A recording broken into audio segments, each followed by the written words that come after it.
estar aqui com vocês nesse último Conectados do ano de 2019. Para mim, o fechamento do ano com chave de ouro, por aquilo que a gente labutou durante esse ano de 2019.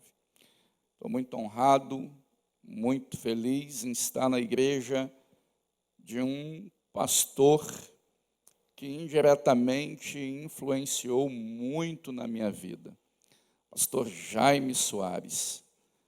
Não o conheço pessoalmente, mas a voz dele foi uma voz profética para a minha vida em meados, ou, na verdade, final dos anos 90, início dos anos 2000, pastor Jaime Soares me abençoou muito com palavras. A voz dele foi uma voz profética para a minha vida e eu me sinto honrado em estar no lugar onde ele ministra ao seu povo e cede a mim esta oportunidade para eu falar um pouco aqui com os irmãos. Eu estou muito feliz. Obrigado, Juliana, Flávio, Leonan, pelo carinho. Obrigado, pastor Abel.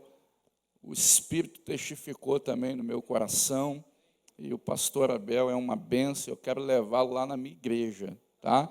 A gente não tem essa estrutura, mas vai ser uma honra. Tem uma cadeirante ali, uma companheira minha de cadeira lá, que legal. Poxa, vamos fazer uma campanha para o pastor Jaime Soares fazer uma rampa para subir aqui no altar. De Deus, irmão? Prazer, tá? Legal te ter aqui. Uma intercessora minha ali. Muito bom, gente. Estou muito feliz. Deixa eu aqui dizer a vocês que eu trouxe Bíblia. Gente, eu sou moderno à moda antiga, tá? Eu gosto de celulares, de tablets, de iPads, mas eu não abro mão da Bíblia, não, tá? Então, eu trouxe aqui algumas Bíblias na versão NAA. É a Nova Almeida atualizada, que está sendo considerada hoje a melhor versão, e eu indico também para você a Bíblia de Estudo NAA, que é hoje a melhor Bíblia de Estudo do mundo, tá bom? Vale a pena você investir. Querendo lá, tem preta, tem cor de pêssego, tá bom? Para menina, tem essa vinho aqui, unissex, tá bom, gente? Querendo, vocês passem lá, tem a maquininha da igreja, porque eu esqueci a minha lá na minha igreja, tá bom? Então, vai ser muito útil se você comprar uma Bíblia. Pastor, eu já tenho. Abençoa alguém que não tem. Evangeliza dando uma Bíblia. É o melhor presente que você pode dar para alguém, tá bom? Está me acompanhando aqui a minha filha Amanda, está ali de rosa com preto. Está ali a Jéssica, que é professora de taekwondo, tá? Chapa quente, tá? E está a Andréia, que é a ministra de louvor lá da nossa igreja, está representando toda a parte musical. Ela está encantada, né? Já viu aqui que o negócio é bom demais. Quero levar essa galera lá para fazer um momento de adoração a Deus lá na nossa igreja. Nós vamos fazer isso em nome de Jesus. Você pode tomar assento, tem costume de ler em pé ou sentado? Tem problema? Tome assento aí, querido, em nome de Jesus. A minha esposa não pôde vir, porque ela está virada, literalmente, desde meia-noite de ontem até meio-dia de hoje. Ela estava em oração na igreja. Eu ministrei pela parte da manhã na consagração. Eu queria que ela viesse, não deu. Falei, amor, fica intercedendo por mim aí, tá? Aí ela falou, tá bom, amor, mas não abriu nem o olho. Está dormindo, intercedendo, dormindo lá.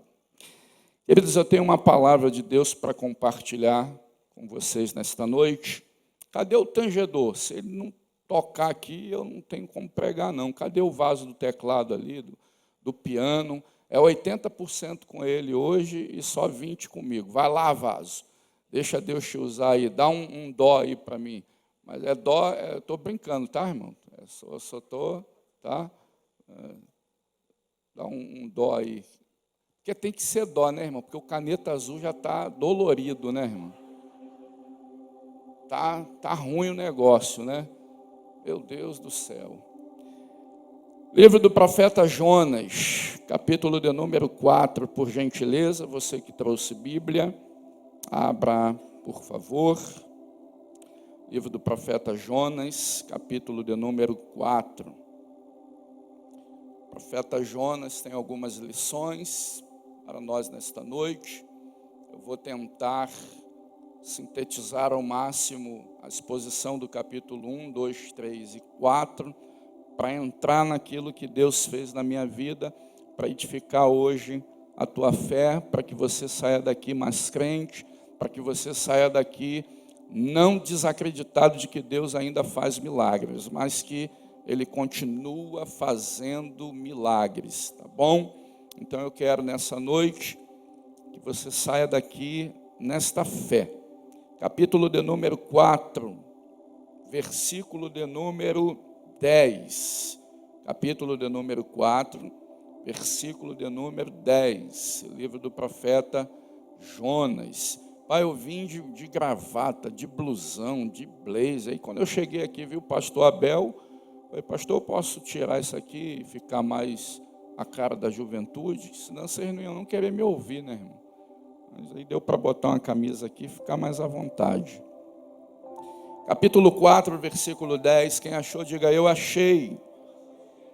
Diz assim: e disse o Senhor, tiveste compaixão da aboboreira, na qual não trabalhaste, nem a fizeste crescer, que em uma noite nasceu e em uma noite pereceu. E não hei eu de ter compaixão da grande Nínive, em que estão mais de 120.000 homens, que não sabem discernir entre a mão direita e a sua mão esquerda, e também os animais. Perceba que o livro de Jonas, junto com o livro de Naum, são os dois livros que terminam com uma interrogação. Significa que a pergunta, ela continua ecoando até os dias de hoje. Falar do profeta Jonas é um desafio, porque o profeta Jonas, ele tem lições extraordinárias para as nossas vidas. O profeta Jonas é um dos mais esquisitos dos profetas. Se nós estudarmos a fundo a história desse profeta, a gente vai ver como que esse cara aqui era esquisito demais. Ele foi um cara que ficou descontente com um resultado positivo. Nós, como pregadores, depois que ministramos, se uma vida se render a Cristo, a gente vai fazer festa. O cara ficou triste, porque o resultado que ele esperava não foi o que aconteceu. Então nós vamos entender hoje algumas coisas a respeito deste homem. Primeiro, nós vamos entender que o livro de Jonas não é o livro do peixe que engoliu o homem. Quando fala do livro de Jonas, a única menção que as pessoas têm é: foi aquele que a baleia engoliu. Se você fala ali fora do livro de Jonas, o que eles têm em mente é: eu sei, o Jonas foi aquele que a baleia engoliu, né? Aí o Joãozinho, ele está na escola e a professora está passando as imagens no quadro de alguns animais e de repente apareceu uma baleia. E aí ela perguntando: que peixe é esse? Aí o Joãozinho disse: professora, é uma baleia. Aí ela: parabéns, Joãozinho, como é que você sabe que é uma baleia? Não, porque a professora lá na escola dominical da minha igreja, ela disse que foi esse peixe aí que engoliu o Jonas. Aí a professora olhou para o Joãozinho e falou: mas como assim? esse peixe engoliu Jonas? Falou, foi, professora. A tia lá da escola da minha igreja falou que esse peixe aí engoliu o Jonas. Aí a professora falou, Joãozinho, isso é mentira, isso não existe. Aí ela, não, professor, isso é verdade. Quando eu chegar lá no céu, eu vou perguntar para o Jonas. Aí ela falou, mas Joãozinho, quem te disse que Jonas está no céu? Como é que você vai perguntar se você não sabe se ele está lá? Joãozinho falou para ela, olha, professora, se ele não estiver no céu, a senhora pergunta ele lá no inferno. Criança é uma benção, não pode ensinar certas coisas, porque ela aprende mesmo. Mas o fato é que o livro de Jonas não se resume simplesmente na história deste homem que foi engolido por um peixe. Para você ter uma ideia, a menção do peixe só tem 4 vezes nos 4 capítulos do livro de Jonas. A mensagem deste livro também não é falando simplesmente de Nínive ou do povo ninivita, porque se nós formos analisar, nós vamos ver que só tem 8 vezes a menção de Nínive em todos os 4 capítulos do livro de Jonas. Não é nem um livro que se trata de Jonas, porque se você for perceber, e se você for curioso igual eu, você vai perceber que o nome de Jonas aparece 18 vezes somente. Esse livro, na verdade, trata de Deus, do seu amor e da sua misericórdia. O nome de Deus neste livro é citado 36 vezes.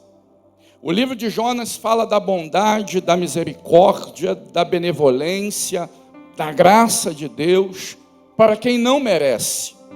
O problema é que o porta-voz desta mensagem é alguém que ainda não entendeu quem é o Deus que ele serve. É alguém que não entendeu que ele também é alguém que vive esta bondade, essa misericórdia, essa graça de Deus.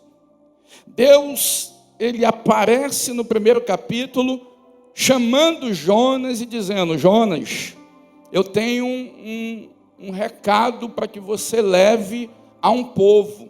Eu quero que você vá à grande Nínive e clama contra ela, porque a sua malícia subiu até a mim, ou a sua maldade subiu até a mim.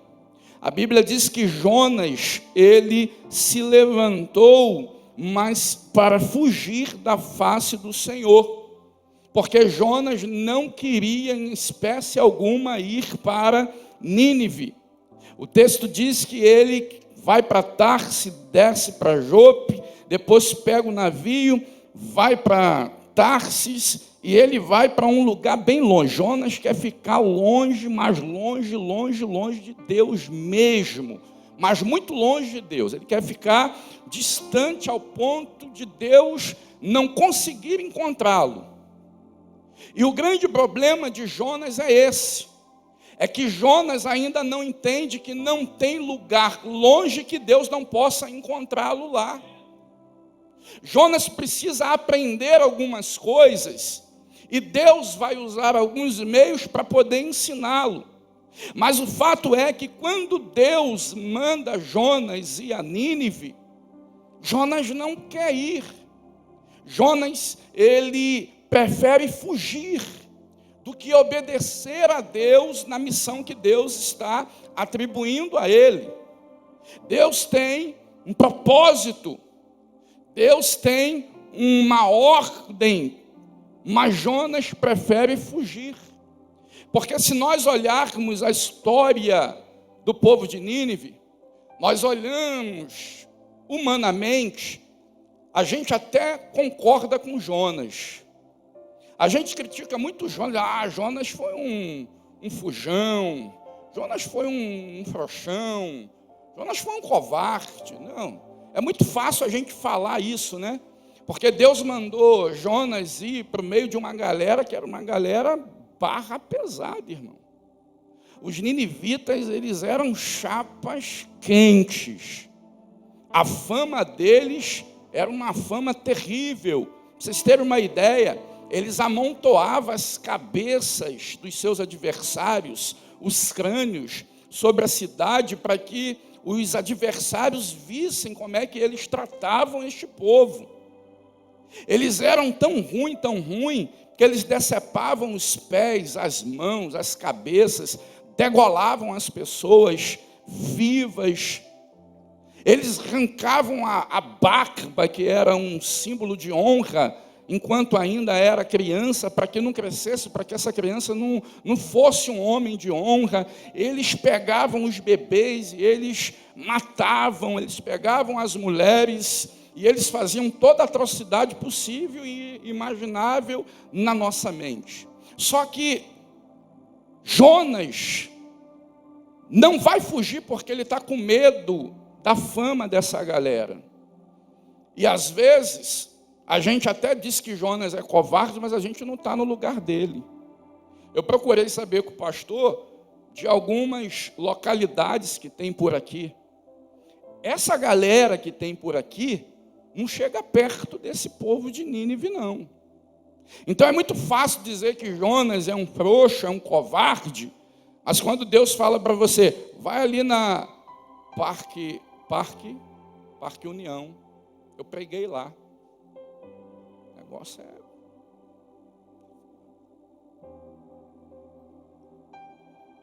brabo. Parece que eles são descendentes de ninivitas. Chapa quente. Mas é dita, né? É muito fácil dizer que Jonas era frouxo, era covarde. Não, Jonas vai fugir. Jonas é um medroso. Quando nós olhamos de fato a história de Jonas, Jonas não está fugindo porque ele tem medo dessa galera, não. Jonas é profeta. Jonas, ele sabe que Deus garante a sua ida. O problema de Jonas é outro.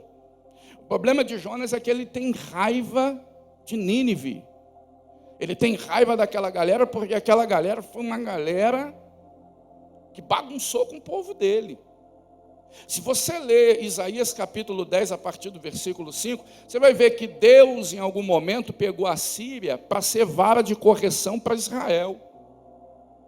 E a Síria, deu uma coça. Jonas profetizou na fase áurea, quando o rei Jeroboão II reinava, 2 Reis, capítulo 14, 25, está escrito lá. Ele profetizou num tempo áureo da nação de Israel. E aí Deus pega esse cara e diz, agora eu quero que você vá levar uma mensagem para os assírios. E a capital da Síria é Nínive. E eu quero que você vá lá, e a mensagem que eu te dou para você entregar a eles é que você deve clamar contra ela. E quando nós vemos essa fuga de Jonas, nós vamos ver pelo menos 4 descidas que Jonas vai ter. Porque a vida de um fujão é só descida, é ladeira abaixo, sem freio. Quem foge daquilo que Deus ordena, quem foge daquilo que Deus determina, quem foge daquilo que Deus colocou como propósito para fazer, pode ter certeza que não vai ter subida na vida. É só descida e descida ladeira abaixo. Pode ter certeza que quando você vê um crente descendo muito na vida, perceba se não está em alguma área da sua vida em desobediência a uma ordem que Deus deu a ele. Naturalmente, o desobediente, ele vai descer na vida, seja em quais áreas forem, ele vai descer. Jonas tem 4 descidas, ele desce para Jope, desce para o porão, desce até os fundamentos dos montes e desce até o ventre do peixe. Ele está numa queda livre, aonde parece que não há chão para ele chegar.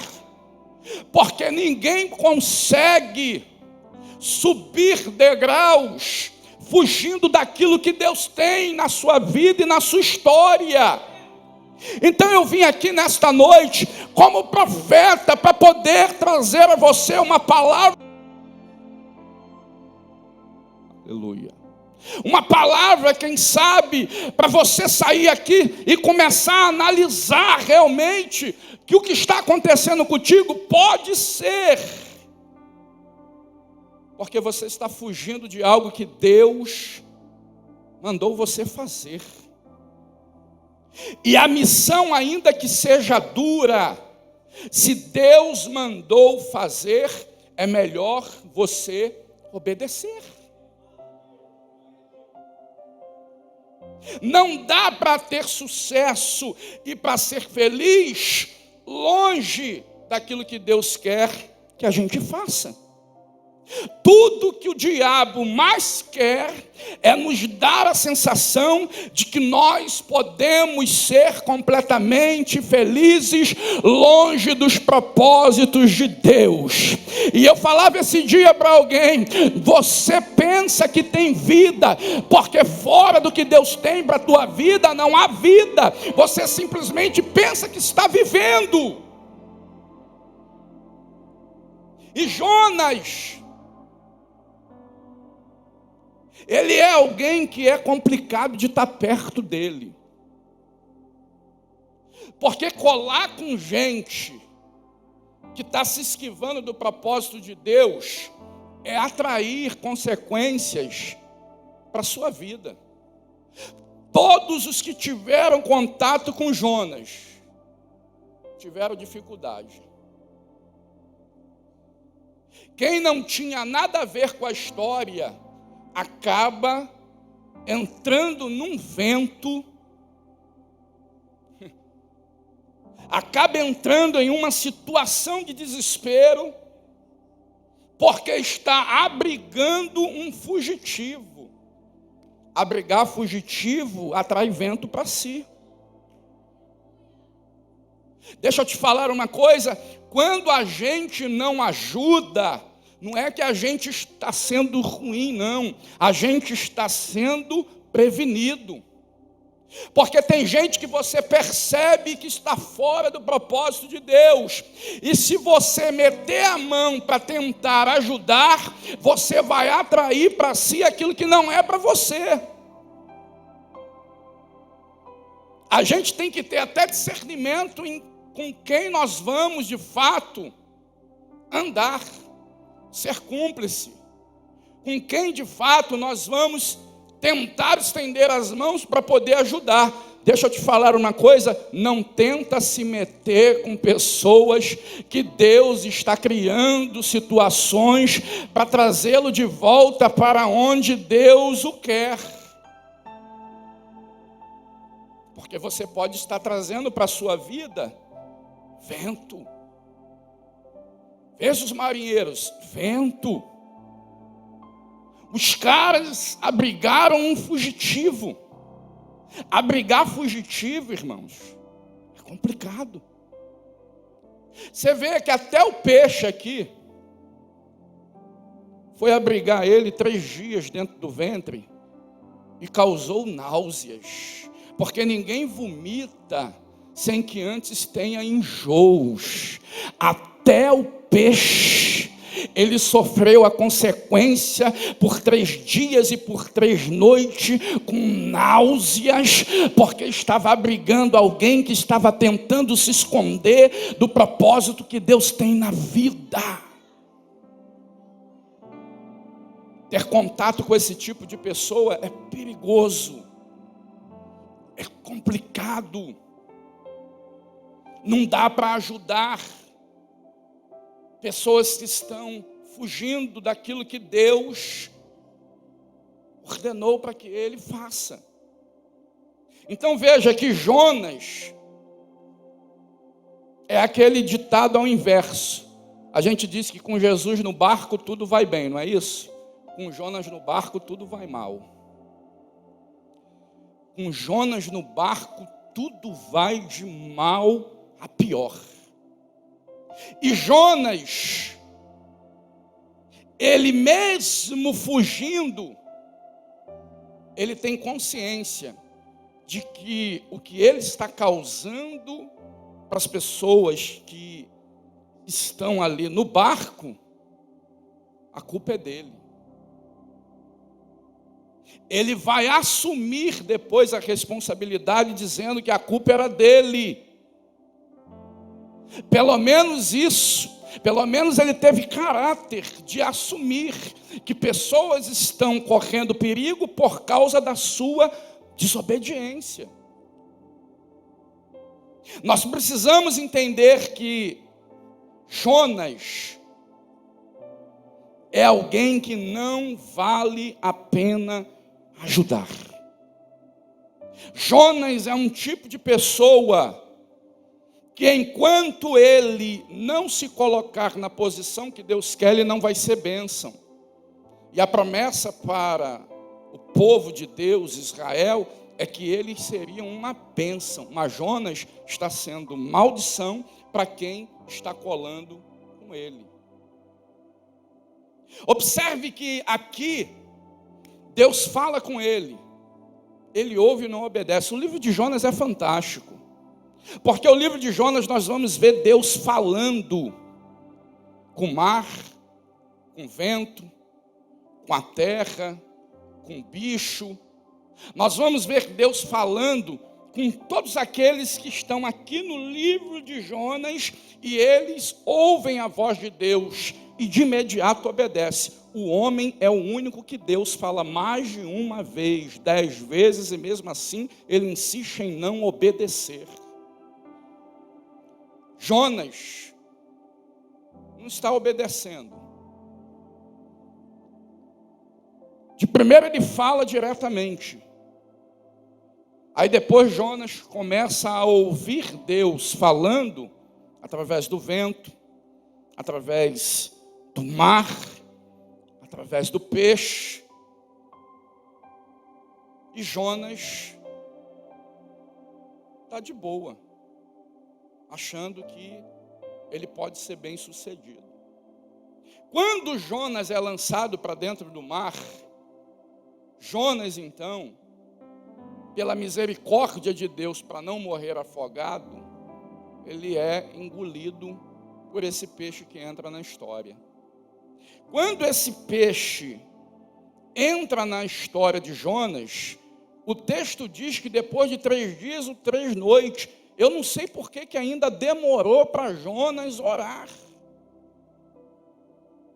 O cara está dentro do ventre de um peixe.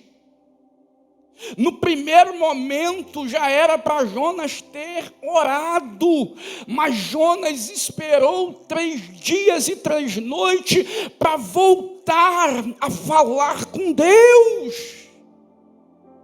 Será que Jonas não percebeu o grau de periculosidade que ele estava vivendo? Será que o que Jonas estava enfrentando não foi suficiente para ele entender que ele precisava voltar para o propósito que Deus tinha na sua vida? Tem pessoas igual Jonas, olha para a vida, está emaranhado em situações, está numa escuridão, está vivendo sei lá o quê, e ainda não caiu em si, ainda não parou para entender que é Deus usando dessa circunstância para ver se você desperta. Deus às vezes cria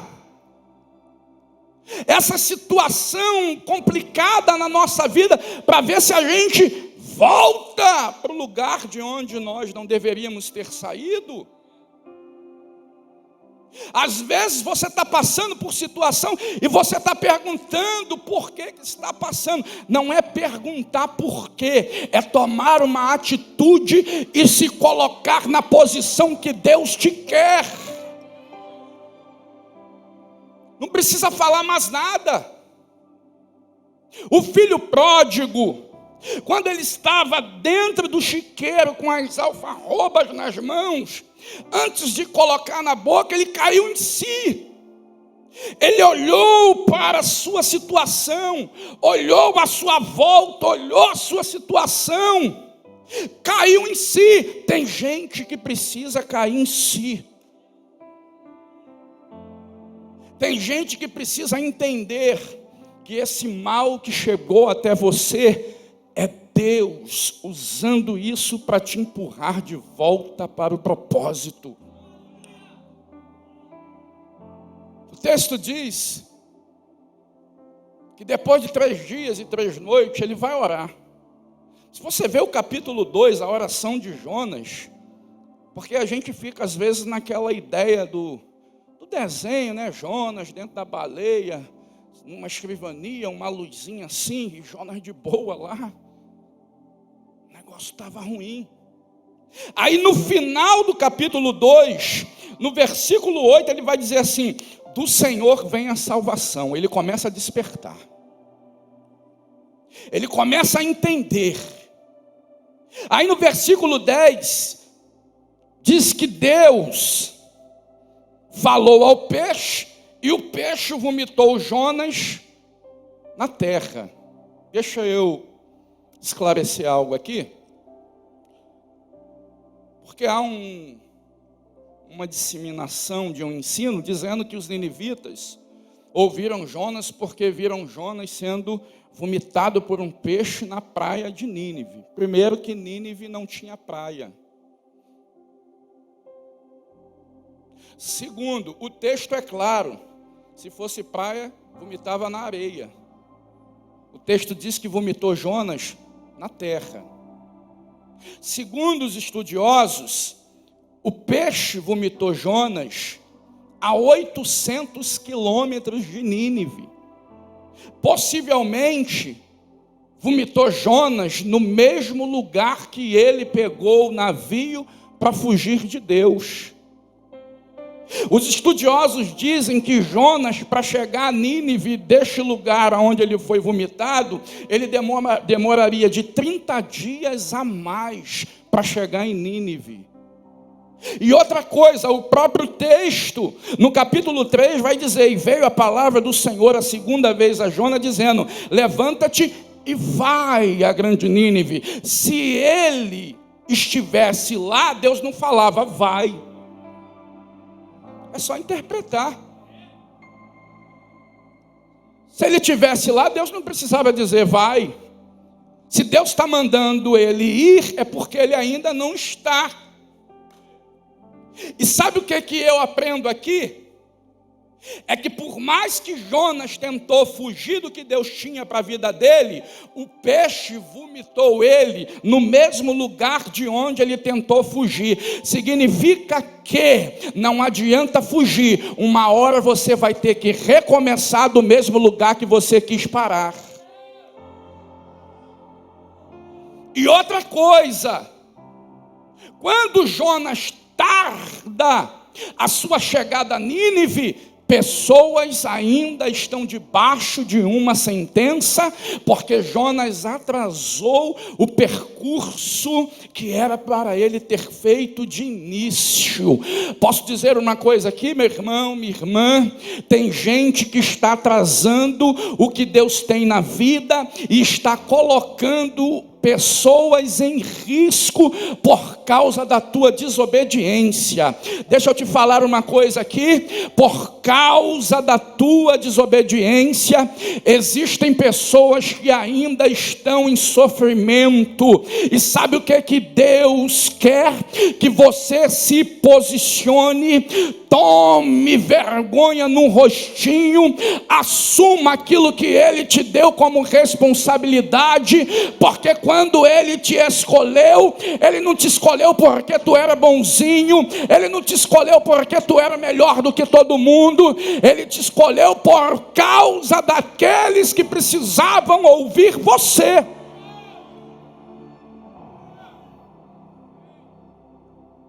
Jonas está atrasando o percurso e está colocando os ninivitas em perigo. A gente precisa entender que quanto mais a gente foge daquilo que Deus tem, mais a gente está atrapalhando o projeto de Deus para alcançar pessoas. Aí no capítulo de número 3 diz assim: e veio a palavra do Senhor segunda vez. Deus está dando mais uma vez a oportunidade para o profeta recomeçar. Sabe qual é o problema de Jonas aqui? É que Jonas vai ter revelado a maldade que está no coração dele, por causa da maldade do povo de Nínive. A maldade do povo de Nínive revelou a maldade que estava no coração de Jonas. Sabe o que Jonas queria? Vingança. Sabe o que Jonas queria? Que Deus mandasse Nínive para o inferno. A maldade deste povo revelou a maldade do profeta. Não é diferente hoje não. A maldade de gente lá fora, muitas vezes revela a maldade que está escondida dentro do nosso coração. Semana retrasada, um MC fez chacota com uma menina lá nos Estados Unidos. Vocês acompanharam? Eu fiquei indignado com aquilo. Eu botei um texto na rede social. Eu chorei. E aí, no texto que eu coloquei, por causa da maldade desse menino, eu vi os comentários dos crentes. Teve um que comentou assim: o meu desejo é que o carro dele pegue fogo com ele dentro. Crente. O nosso senso de justiça revela a maldade escondida no nosso coração. Porque Jonas não está entendendo que ele está tendo pelo menos mais uma oportunidade para entrar no projeto de Deus, mas ele se recusa a dar uma oportunidade para os ninivitas ouvir o projeto que Deus tem para eles. Sabe o que Jonas está querendo fazer aqui? Monopolizar a salvação. Ele quer decidir e ele quer colocar diante de Deus a sua indignação, mostrando que Deus está errado e ele está certo.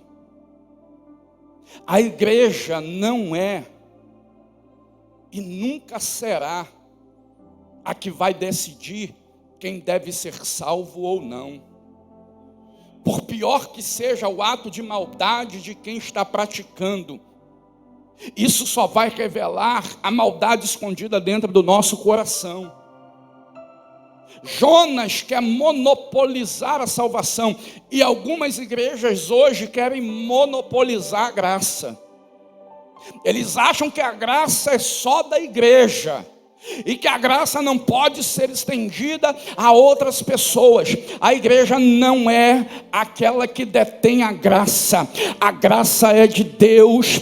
Ele salva quem Ele quer, Ele alcança quem Ele quer, Ele traz quem Ele quer, Ele pega quem Ele quer, Ele arranca lá de fora quem Ele quiser, e a gente não tem nada a ver com isso. A gente não tem como mandar na graça de Deus. A gente tem que ser agente da graça, para compartilhar a graça, para que as pessoas que estão em desgraça sejam alcançados pela graça.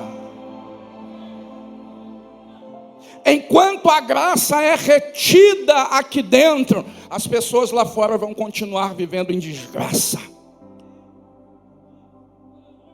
Enquanto Jonas quer reter a graça, o povo de Nínive está debaixo de uma sentença. E a sentença é essa: Deus, pela segunda vez, chama ele e diz: vai à grande cidade de Nínive, prega contra ela a pregação que eu te disse. profeta deu volta. O profeta tentou fugir. Mas o discurso de Deus não mudou. O tempo não altera o que Deus determina para que alguém faça. Deus falou: vai a grande Nínive e prega contra ela a pregação que eu te disse. Aos pregadores, um recado: nós não estamos autorizados a pregar o que a gente quer. Nós estamos autorizados a pregar a pregação que Deus nos disse. Para de mudar a pregação, para de mudar o discurso, com medo de desagradar os ouvidos dos ouvintes.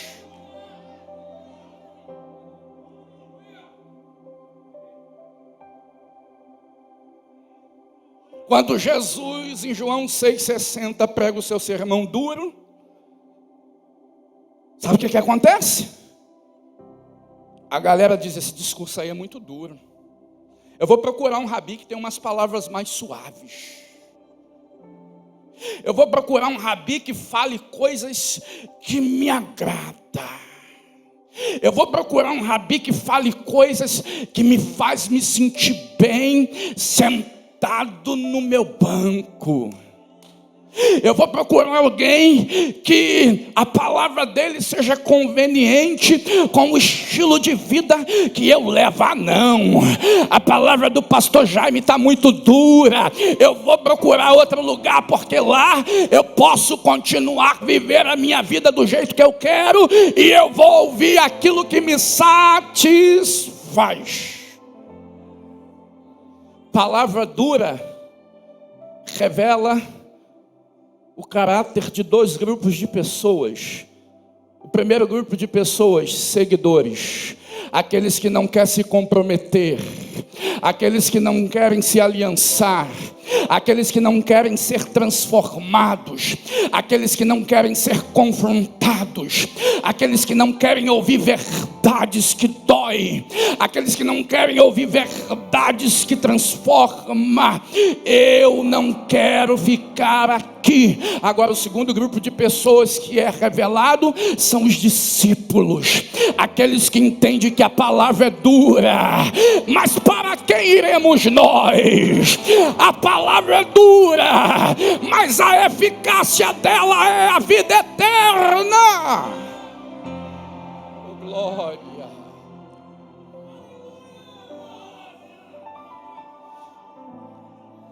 O Senhor disse: eu não sou conhecido.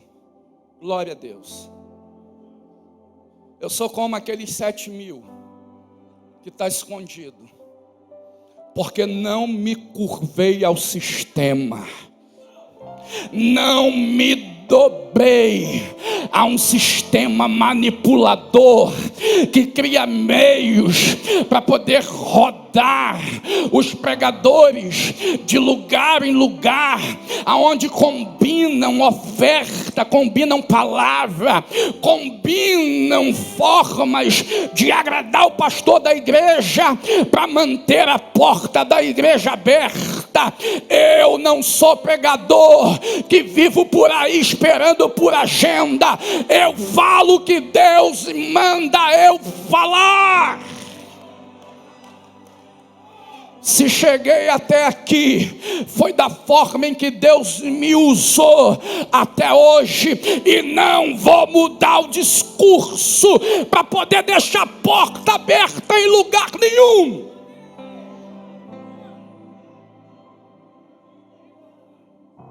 Pega a palavra que eu te mandei pregar.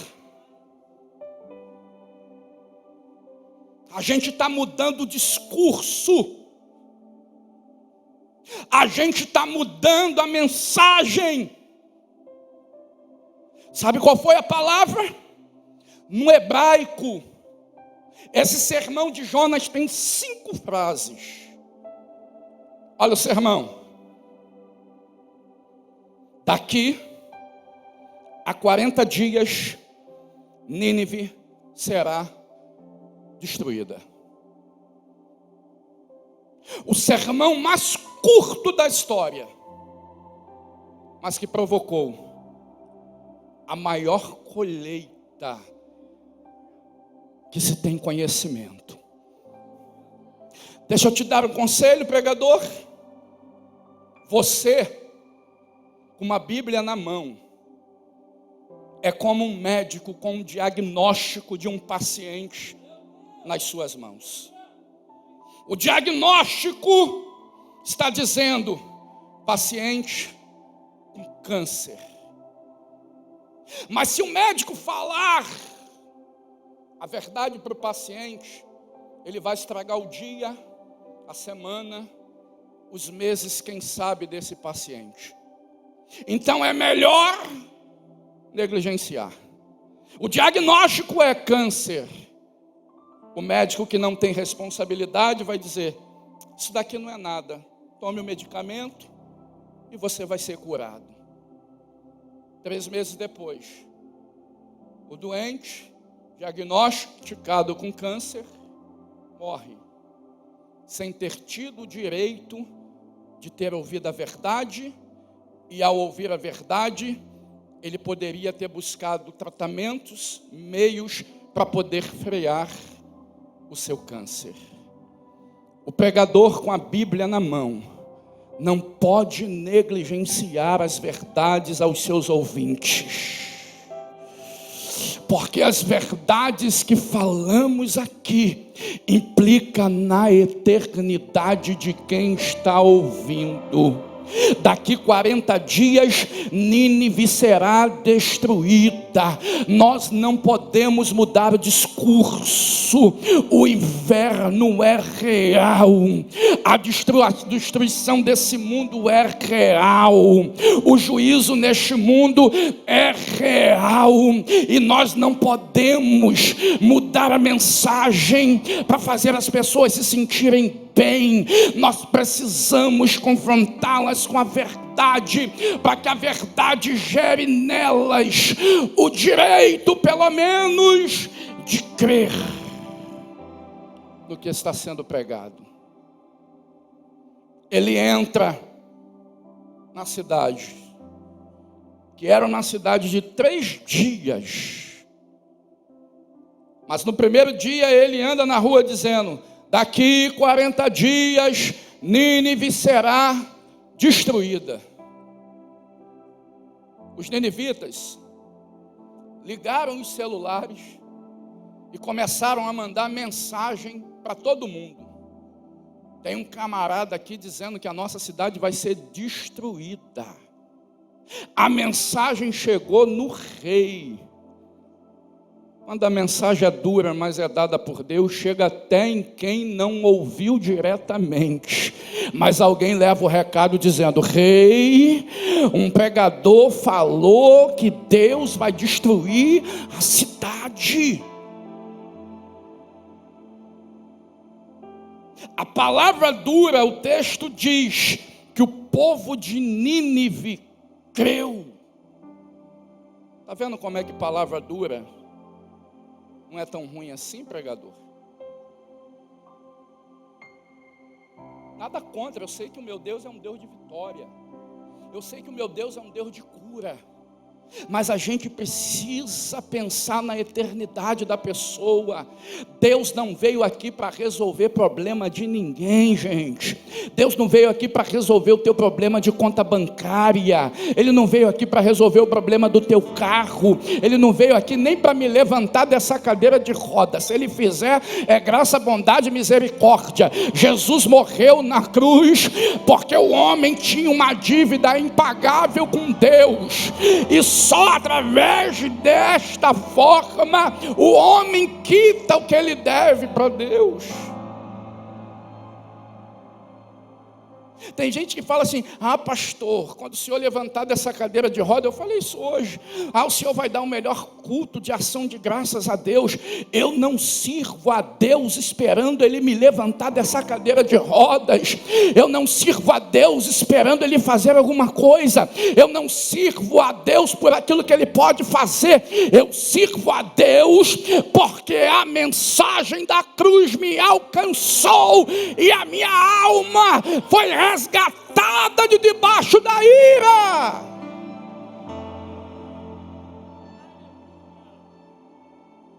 O pecado ainda leva pessoas para o inferno. A maldade.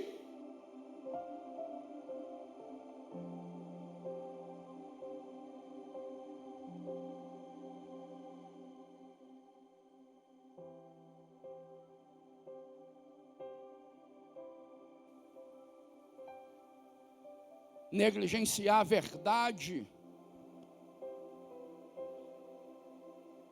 para não deixar os nossos ouvintes desconcertados.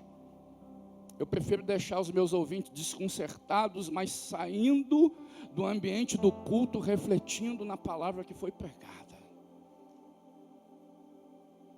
O povo de Nínive ouviu o discurso duro. O rei faz um decreto. O maior avivamento da história veio através do discurso mais duro e mais curto que alguém poderia ministrar. Quando o povo de Nínive se converte, isso desagrada a Jonas, porque Jonas ainda não aprendeu que Deus não quer eliminar os inimigos, Deus quer salvar. Quando Jonas sai da cidade, ele fica de longe ainda tentando persuadir Deus a mudar de opinião, de ideia. Ele fica distante ainda que esperando, quem sabe, como Sodoma e Gomorra, Deus derramar fogo e destruir aquela cidade. E aí, ele cai no sono. Deus cria uma boboreira que cria uma sombra e ele descansa ali. No dia seguinte, Deus manda um verme. O verme acaba com a boboreira.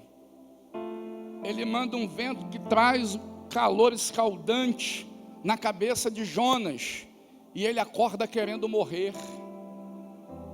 Por causa do ecossistema.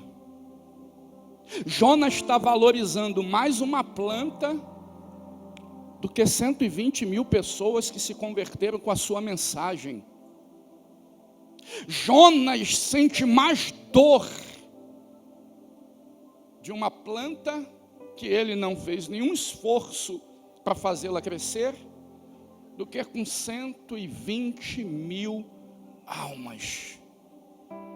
E aí Deus termina o diálogo com ele, deixando uma pergunta: acaso eu não terei misericórdia de 120 mil ninivitas, que eram a pior galera da espécie que poderia se ter na época? A pior espécie da época era esse povo aqui. Aí Jesus, em Mateus capítulo 12, os judeus pedem um sinal. Senhor, eu quero um sinal.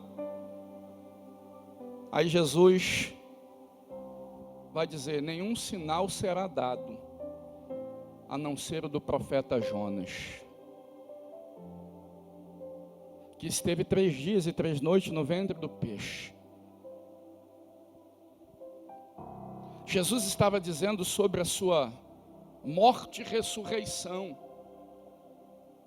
que mesmo eles vendo todos os sinais miraculosos que Cristo havia feito, ainda que Cristo ressuscitasse, não seria suficiente, porque as pessoas continuariam incrédulas. E aí Jesus vai falar uma coisa que me doeu. ele vai dizer que naquele grande dia, os ninivitas se levantarão. Sabe para quê? Para condenar a geração que está ouvindo Jesus. Sabe que geração é essa? A geração da galera que se achavam os bons. Cara, Jesus está dizendo que os caras mais assassinos da época, e eles estão salvos. Jesus está falando que os caras mais barra pesada da época vão se levantar, porque ele disse que eles ouviram a pregação de Jonas e creram, e eis aqui quem é maior do que Jonas. O povo de Nínive tinha um atenuante: eles não conheciam o Deus de Israel. Agora, o povo que está ouvindo Jesus conhece, mas não vivem de acordo com o que Deus quer. E aí, os ninivitas, 120 mil pelo menos, vão se levantar, a pior raça da época, para condenar aquela galera que se achava boa.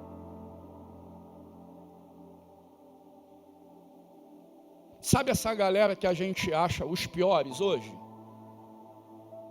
Eu posso dizer que eu era um ninivita. Não tão ruim quanto, mas lá na minha comunidade eu tinha um apelido. Meu apelido lá era maldoso.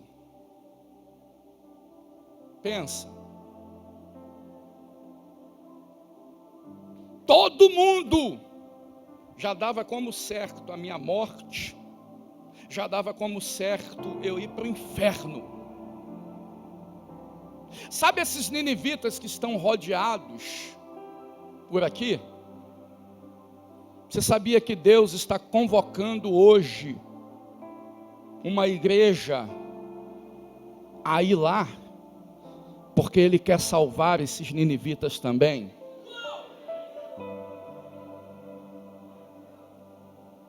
Cuidado, porque senão um peixe pode ir na tua direção, hein? Olhavam para mim e diziam: não tem mais jeito, não dá para nada, não presta para nada. E Deus está só olhando: calma, daqui a pouco vai chegar um Jonas aí na vida dele. Tem muita gente que a gente apostaria 100% de que elas estariam no inferno. Os ninivitas eram esse povo que Jonas acreditava que ia para o inferno, e Deus resolveu salvar. A minha vida na minha comunidade é um testemunho. Por quê?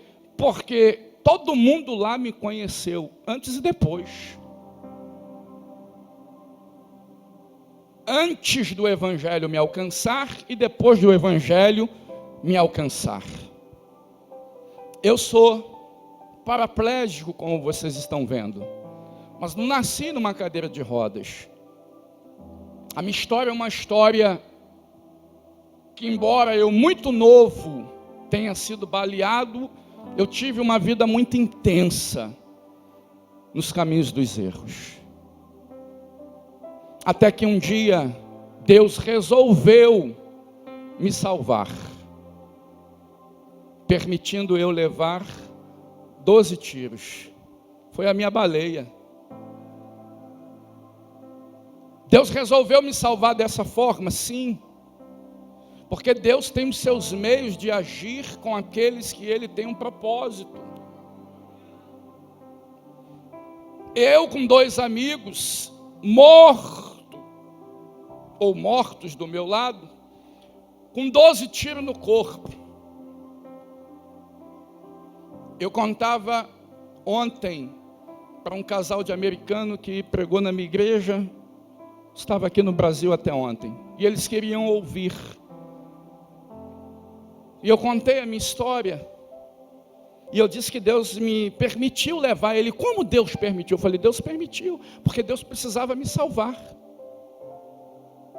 e com 12 tiros no corpo, jogado dentro do lixo, literalmente, eu estava dentro do lixo. Deus resolveu enviar, sabe quem para poder me socorrer, pastor?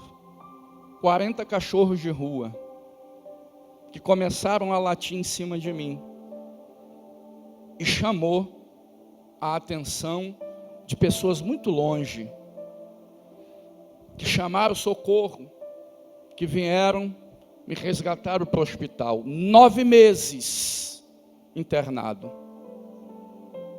Até que um dia chegou alguns Jonas lá, quem sabe, dentro do hospital. Se você perguntar pelo pastor Miguel Kopaniski, que é o capelão responsável de Jacarepaguá, quem era Anderson Carlos, ele vai dizer, o pior paciente que eu já tive. Porque eu dava trabalho. Mas quando eles começaram a falar de Bíblia, do Evangelho, de Cristo, do amor de Deus, aquilo entrou no meu coração.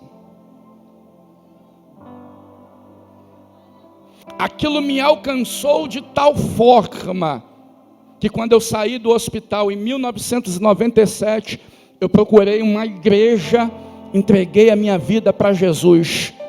E até hoje, e sabe lá na minha comunidade, quando eles olham para mim, e eu ando sempre com uma Bíblia aqui, eles dizem, é o rapaz com a Bíblia no colo.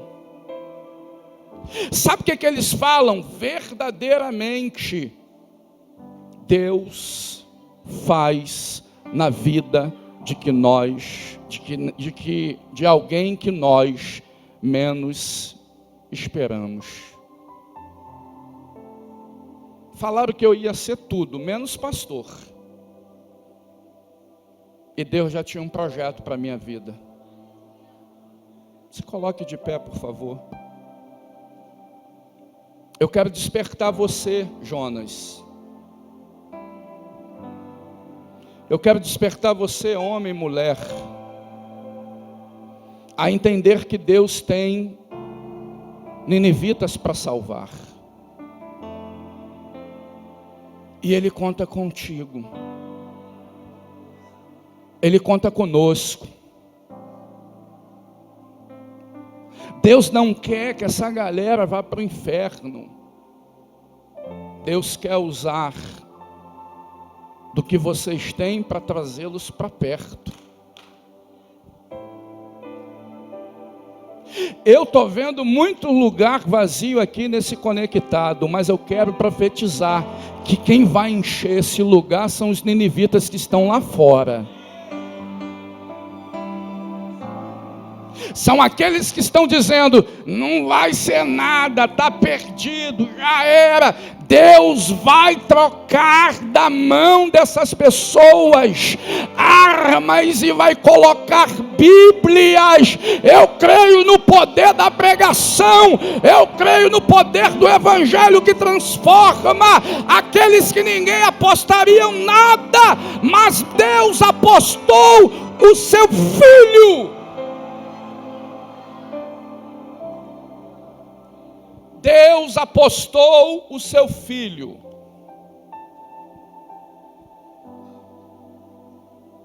E se eu e você fomos alcançados, não pense você e eu que nós somos melhores do que eles que estão lá fora. De Jonas e de Nínive, o pior era Jonas, porque conhecia Deus e não fazia o que Deus queria. Eles não conhecem, por isso fazem o que não devem. Nós que conhecemos é que não devemos fazer aquilo que Deus não quer que façamos. Pelo contrário, Deus quer que façamos aquilo que Ele quer. Nós não somos melhores porque estamos aqui dentro. A graça que nos alcançou aqui precisa ser compartilhado lá. A conexão, aqui vocês têm um culto de conexão. Conexão é ligar a algo. A conexão que vocês recebem de Deus aqui deve sair lá para fora, para trazer mais pessoas para se conectar com Deus. Não dá para achar que nós temos o monopólio da graça. Não dá para apontar e dizer que aquele merece ser salvo e aquele não. Quem somos nós?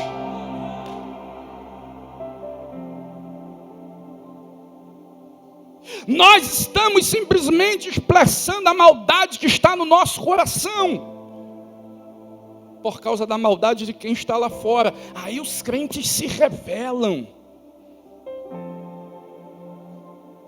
E aí Jonas, como nós, esquece que nós fomos alcançados pela mesma bondade, pela mesma graça e pela mesma misericórdia. A misericórdia é dar ao outro o que o outro não merece receber. Paulo vai dizer que pela graça sois salvo mediante a fé, e isso não vem de vós. Você não manda na graça de Deus nem para se salvar, quanto mais para opinar em quem Deus quer salvar. Eu quero crer que tem muita gente aqui ao redor que precisa ouvir a pregação de Deus, precisa ouvir dos seus lábios o que Deus tem para fazer na vida deles. E a gente precisa entender que Deus está nos convocando para isso. E quanto mais tardamos a responder a ordem que Deus nos deu, nós estamos permitindo pessoas continuarem debaixo de sentenças.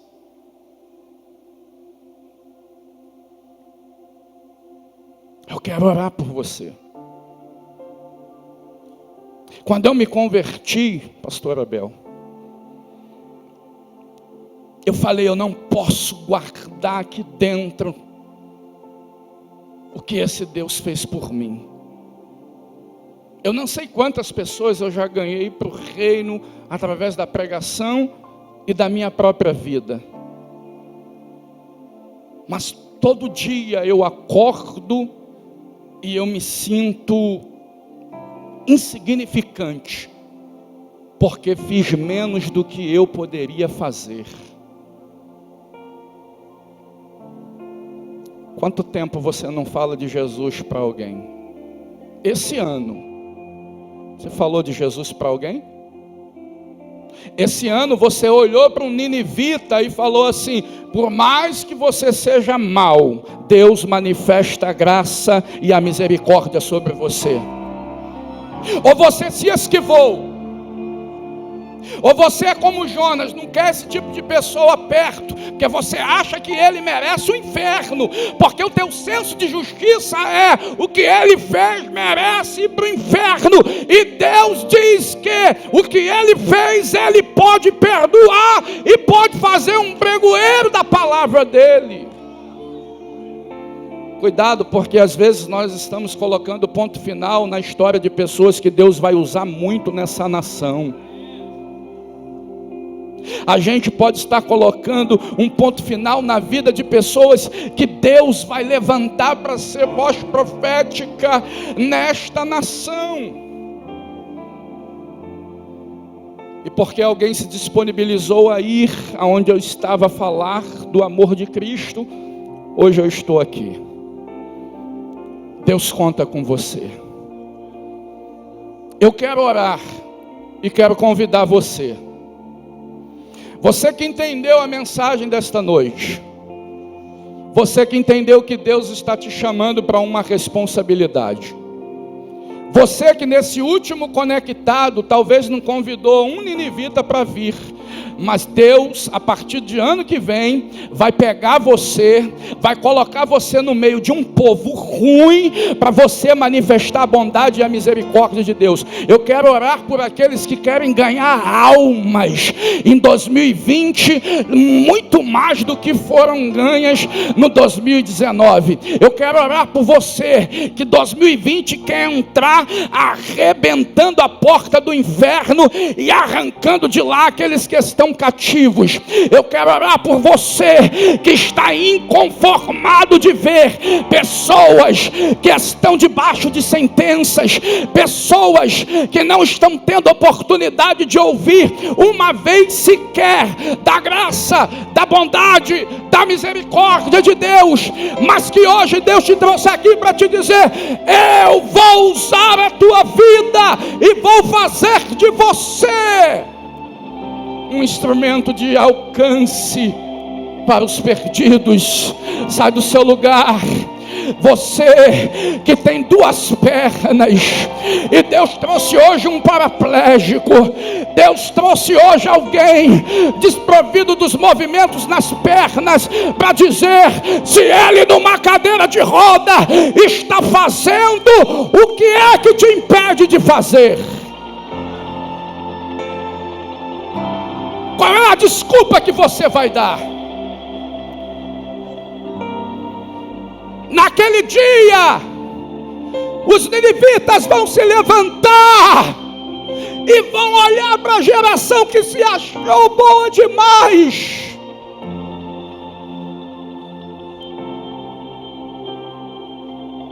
Já pensou que terrível vai ser? Quem a gente imaginou está no inferno, vai estar no céu, mandando para o inferno aqueles que se achavam bons. Já pensou que triste vai ser aqueles que muitos colocaram no inferno? Vem eles do lado de Cristo, sentenciando pessoas que se acharam boas demais, que acharam que eram salvas por aquilo que fizeram de bom. O que de bom a gente faz que pode fazer Deus mudar a sentença contra nós? É graça, é graça, é graça, é graça. Você foi salvo pela graça, você foi alcançado pela graça, você está aqui por causa da graça. Você canta por causa da graça, você prega por causa da graça, você toca por causa da graça. Para de graça se achando melhor do que quem está lá fora. É a graça de Deus que te faz ficar aqui dentro. Eu quero profetizar que 2020 conectados vai estar cheio, que não vai caber. Eu vou orar. Oh glória. Carabarrassura baragaia. Terremaragassúria. Deus está dando ordem a peixes. Vomita, porque agora Ele vai fazer o que eu quero. Eu me rendo, eu me rendo, pra conhecer-te mais, pra conhecer-te mais. Eu me rendo, eu me rendo, pra conhecer-te mais, pra conhecer-te mais. Eu me rendo, eu me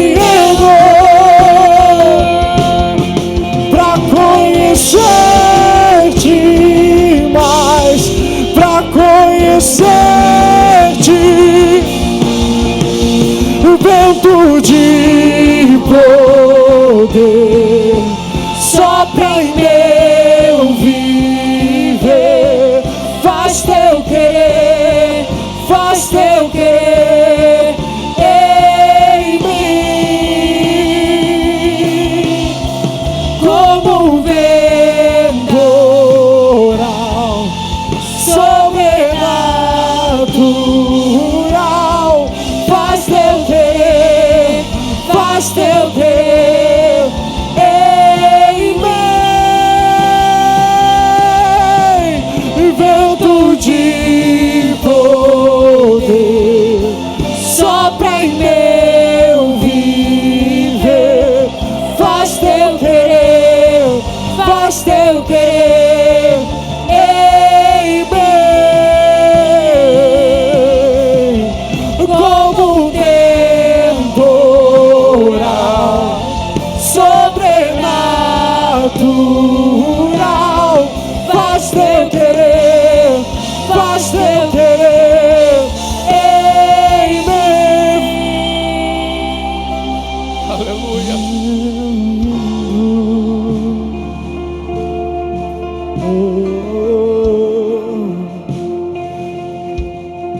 Pra conhecer, Arabarassúria. Aleluia. Vocês não precisavam me conhecer, mas aprove a Deus me trazer aqui no último Conectados. Aleluia, eu sinto o poder dele manifestado neste lugar. Aprove a ele trazer um cadeirante, um ex-ninivita, alguém que o homem decretou que não havia mais jeito. Aprove ele trazer-me aqui, para poder fazer você olhar e dizer: Deus, tua é a salvação, tu faz com quem tu quer, do jeito que tu quer, da forma que tu quer, e não cabe a mim questionar.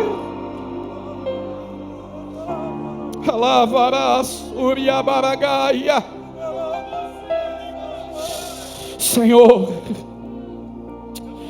Senhor Deus, Deus de misericórdia, Deus de bondade, Deus de benignidade que tarda em irar-se, eu quero primeiro te pedir perdão, Senhor, perdão pela minha negligência, perdão por muitas vezes olhar para um ninivita e eu desejar que ele vá para o inferno sem ao menos ter o direito de te ouvir uma vez sequer. Quantas oportunidades o Senhor já nos deu, e nós mesquinhos que somos, muitas vezes não damos o direito de alguém de ter nenhuma oportunidade sequer de ouvir sobre o Deus que transforma. Perdoa-me, Senhor. E eu quero nesta hora orar com teus filhos, os teus filhos que nesta noite ouviram a tua palavra e que estão se compungindo no seu espírito, inconformados, porque no ano de 2019 não conseguiram, Senhor, cumprir com o propósito que o Senhor estabeleceu. Nós fomos muito bons crentes, fomos muito bons obreiros, estivemos muito envolvidos na tua casa, mas esquecemos de olhar para os ninivitas, esquecemos de olhar para aqueles que estão debaixo de sentença. Mas hoje O Senhor nos trouxe aqui, porque Tu és o Deus do recomeço. Tu és o Deus das oportunidades. Tu és o Deus que nos faz recomeçar. E hoje, meu Senhor, pelo Teu Espírito, ao sairmos daqui, nós não vamos ficar indiferente com quem nós vamos cruzar o nosso caminho. Nós não vamos ficar indiferente ao ver alguém bêbado, caído, drogado pela esquina, quem sabe no meio da rua se prostituindo. Deus, hoje nós vamos sair daqui dispostos a abrir a nossa boca e a falar de um Deus que está disposto a salvar aqueles que se rendem ao propósito da cruz. A cruz é a esperança dos perdidos, porque no último ato de vida, enquanto de forma corpórea Cristo esteve aqui, lá na cruz tinha um ninivita, tinha dois, mas um pelo menos ouviu, reconheceu os seus pecados, creu em quem Tu eras. E quando todos aqueles que aqui embaixo dizia que ele estava no inferno, o Senhor olhou para o lado e disse: ainda hoje,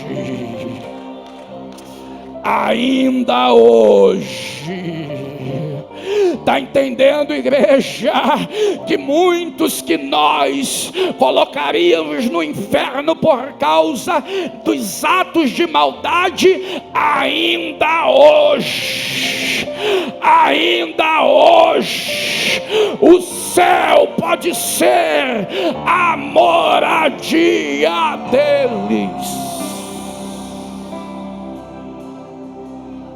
Espírito Santo, habilita essas vidas que vieram aqui, capacita essas vidas que vieram aqui, batiza-os no Teu amor, porque se formos batizados no Teu amor, falaremos como um grande escritor disse: você até pode ir para o inferno, mas primeiro vai ter que passar por cima de mim. Ninguém vai passar por mim sem antes ouvir a palavra que pode mudar o destino da sua história, que pode mudar o rumo da sua eternidade. Ninguém vai passar por mim sem ouvir a proposta do céu. Que seja isso hoje, na minha vida, na vida dos Teus filhos. Que saiamos daqui hoje dispostos a conectar os que estão desconectados com Deus. Que saiamos daqui hoje olhando para o pior homem desta terra, mas crendo que Deus pode salvá-lo. A Nínive do século 21 estará ao redor de vocês. A Nínive desse tempo está geograficamente localizada ao redor de vocês.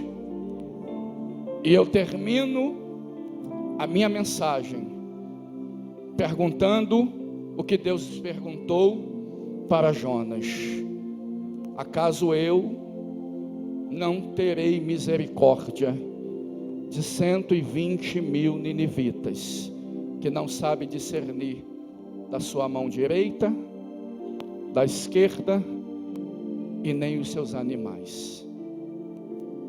A pergunta fica: acaso Deus não pode agir de misericórdia com os ninivitas que estão lá fora, ao redor desta igreja?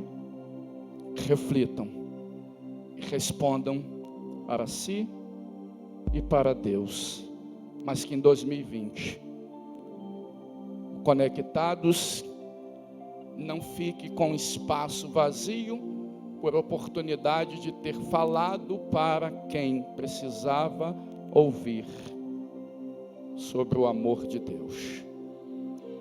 Deus abençoe a vocês em nome de Jesus.